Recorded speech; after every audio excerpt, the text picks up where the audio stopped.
actually played that song in a long time. I mean, long, decades long.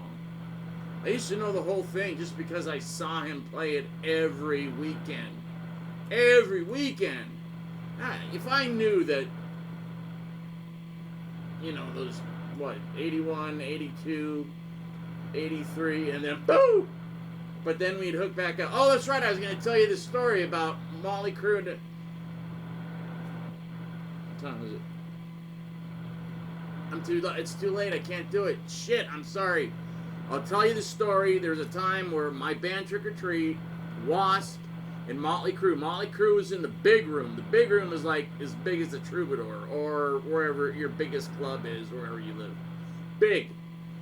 With a balcony. It's got 2 refrigerators, a bar, everything it had. It's gone now. The second room is just a bigger room with big, loud PA. So you can mic everything, and it sounded like you were on stage because these are all professional bands that went in there. Only reason we could get in there is because we had a name and we had a bass player with a lot of cash, so we could buy our way in. And so the first time, that's how we got in. But then once we were a band that people knew, oh, you're that band, or you're Trick or Treat, or you're Fatal Attraction. We did there only a couple times because that band was the cheapest fucking band I've ever been in my life. They wanted me to go get a job and to do all this shit, so it just was stupid. It was a dumb band. It turned into like a retarded Gene and Paul situation with me, Ace, and the drummer, Peter, which makes sense, but I was on bass. And I'm like, dude, you're trying to tell me I need to stop drinking because I'm in a fucking rock band, a metal band, or a vampire? You guys, I mean, the guitar player doesn't drink, eat, nothing, he doesn't do anything. He eats potatoes with a little bit of salsa on it, so he won't, because I'm like, why can't you eat regular food? He goes, I'll get huge. The guy's a blimp now, that he's like a normal person. It's amazing. Johnny Crystal. You just call him Johnny Blimpo, or whatever his name is. He's a nice guy. He's still a sweet guy. I haven't talked to him in a while. He's still a very nice guy. Trey is Trey. Trey was the nicest kid I've ever met in my life, and then life hit him in the face, and he hasn't been so nice ever since, but he's still a good guy.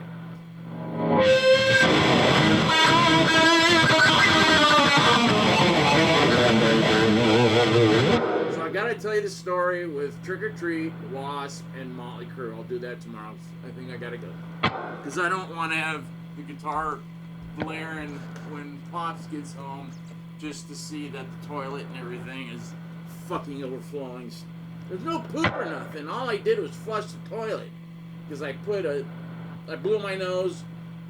Just automatically I put it in the fucking, I shouldn't have put it in the toilet. I should have just threw it in the trash and threw it in the toilet, flushed it. I'm like, oh, let's see what happens. And I'm like, oh, motherfucker. It was only a little bit. But I'm like, fuck this. And I went and I got the Drano and I poured half of it. And a whole bottle of Drano we poured down those fucking pipes in one day. Less than 24 hours. So it's going to be just pouring into the basement tonight. And I'm going to see how long I can get away with it before I have to tell him, because he's going to go fucking ape shit. And I'm going to have to kick down some money. Great story, huh? Yeah, I know you really want to hear that other one, and it's fucking great.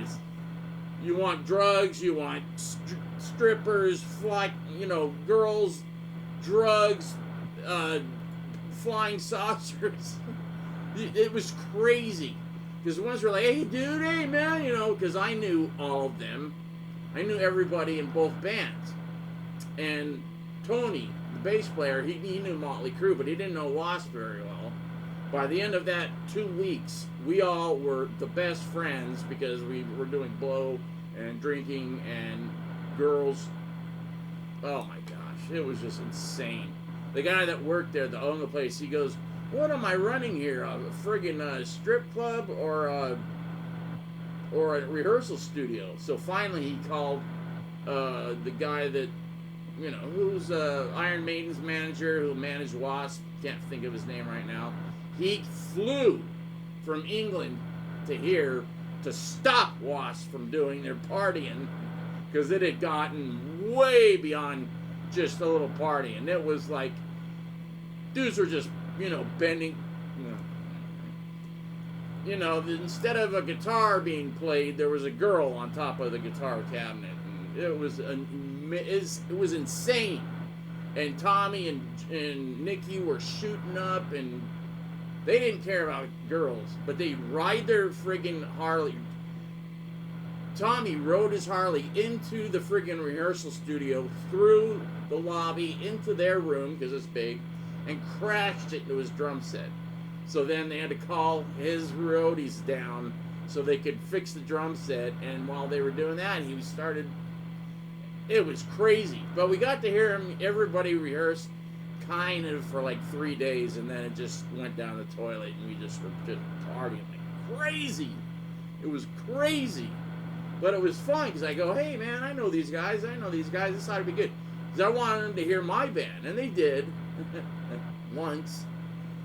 And Motley was supposed to be getting ready to go on go over to Europe for the girls, but that's when they said no, and threw them in rehab.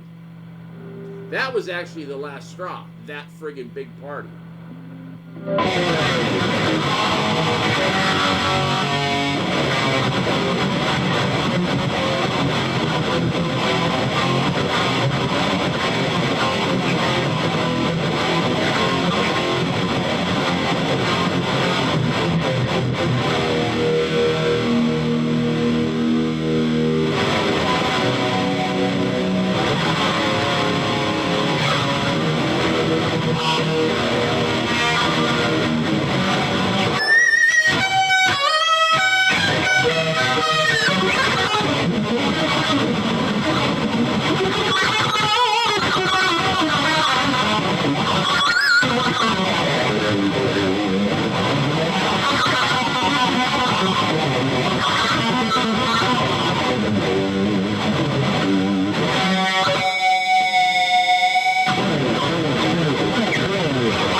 Told you that story instead of the toilet story.